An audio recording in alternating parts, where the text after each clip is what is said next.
अब इसमें question number 3, page number 107, question number 3, find the remaining angles in the following trapezium.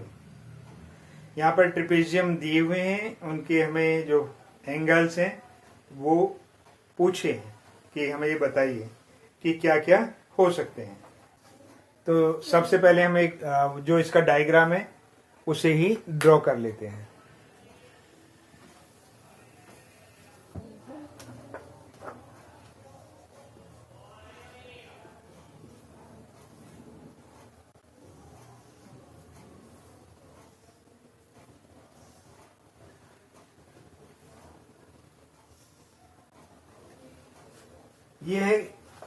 ये हमारा diagram है विदाउट नेमिंग, बस में दो एंगल गिवन है। वन एंगल ये हमारे पास में 105 और एक एंगल ये हमारे पास में 135।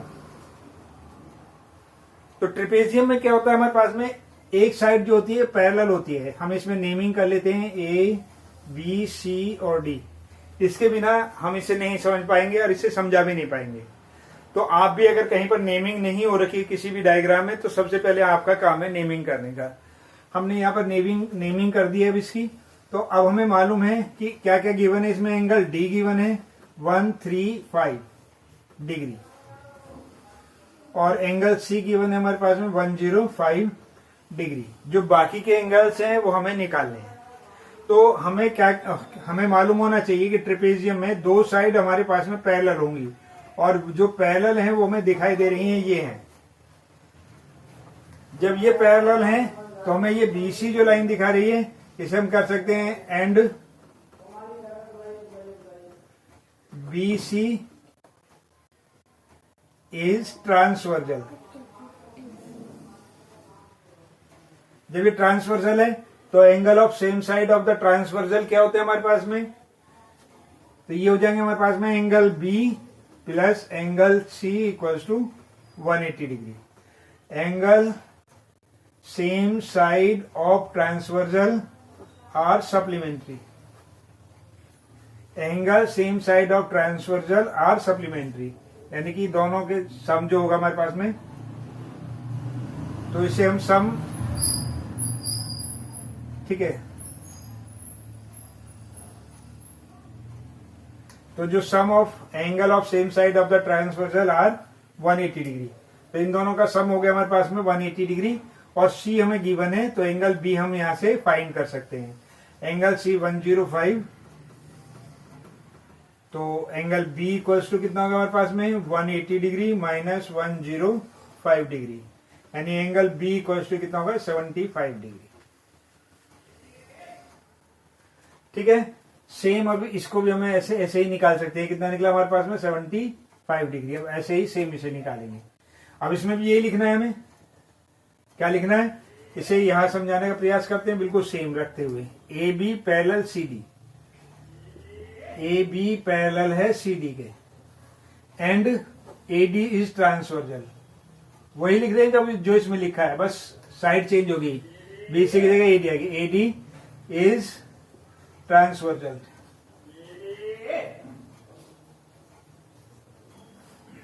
ठीक है, ये चीज समझ में आ गई। सेम वैसे ही यहां लिखना है। यहां पर ये दोनों एंगल हो जाएंगे, angle A plus angle D equals to 180 degree. क्यों हो गया, angle same side of transversal are supplementary. और एंगल ए हमें फाइंड करना है और ये 135 डिग्री है, तो एंगल ए इक्वल टू होगा 180 डिग्री। बिल्कुल सेम, कोई डिफरेंस नहीं है इसमें। 135 डिग्री, तो ये कितना हो जाएगा हमारे पास में 45 डिग्री। तो ये वाला एंगल कितना होगा हमारे पास 45 डिग्री। दोनों का सम करके देख लेते हैं। तो ये हमारे पास में इनका सम 180 डिग्री हो गया। तो इस तरीके से हमने इसका जो फर्स्ट पार्ट था वो कर लिया है। अब सेकंड पार्ट पर आते हैं।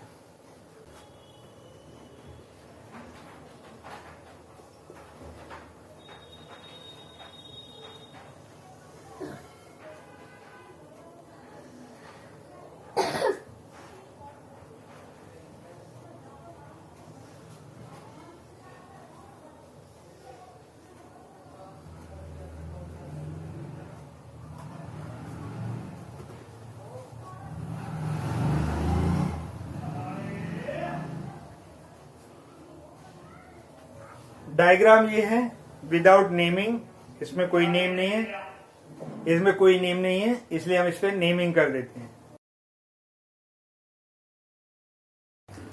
तो इसका नेमिंग किया हमने, ये बी, ये सी और ये डी। ये पैरेलल लाइन है, जो एरो है वो दिखा रहा है कि ये पैरेलल है। निकल जाओ निकल जाओ निकल जाओ।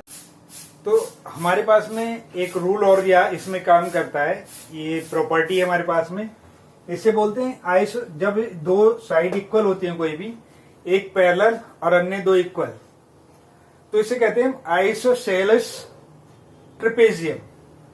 तो यहां पर बनते हैं in a isosceles trapezium the angle of the equal sides are equal. जो इक्वल साइड्स के एंगल हैं वो इक्वल होते हैं। तो अब हमारे पास में क्या हो गया, तो अब फिर से यहां समझ लेते हैं, angle opposite to equal sides are equal. किसमें? आइसोसेलेस ट्रायंगल के अंदर। आइसोसेलेस ट्रायंगल है हमारा, तो उसके अंदर क्या होगा, angle opposite to equal side. Equal sides के जो अपोजिट एंगल होंगे, इसका अपोजिट ये हो गया और इसका अपोजिट ये हो गया, यानी कि ये जो दोनों हमारे एंगल होंगे ये दोनों इक्वल होंगे हमारे पास। तो हमारे जो रूल बना वो बना, क्या बना, इसके according angle A equals to angle B के। तो वो कितना हो गया हमारे पास, वो हो गया 100 डिग्री। ये हमने निकाल ही लिया, ठीक है। तो एंगल बी कितना हो गया हमारे पास, वो भी 100 डिग्री हो गया। अब ऐसे ही angle D equals to angle C के इक्वल्स टू वो कितना होगा हमारे पास में, 80 डिग्री हो गया। तो एंगल सी कितना होगा हमारे पास में, वो भी 80 डिग्री हो गया। तो इस तरीके से बस हमें ये जो प्रॉपर्टी है हमारे पास में, इस प्रॉपर्टी को याद रखना है, तभी हम इसके आंसर दे पाएंगे। तो फिर भी हम आपसे एक बार फिर से हर बार बोलेंगे हम आपसे कि अगर कोई चीज समझ नहीं आ रही है तो हमसे अवश्य पूछिएगा।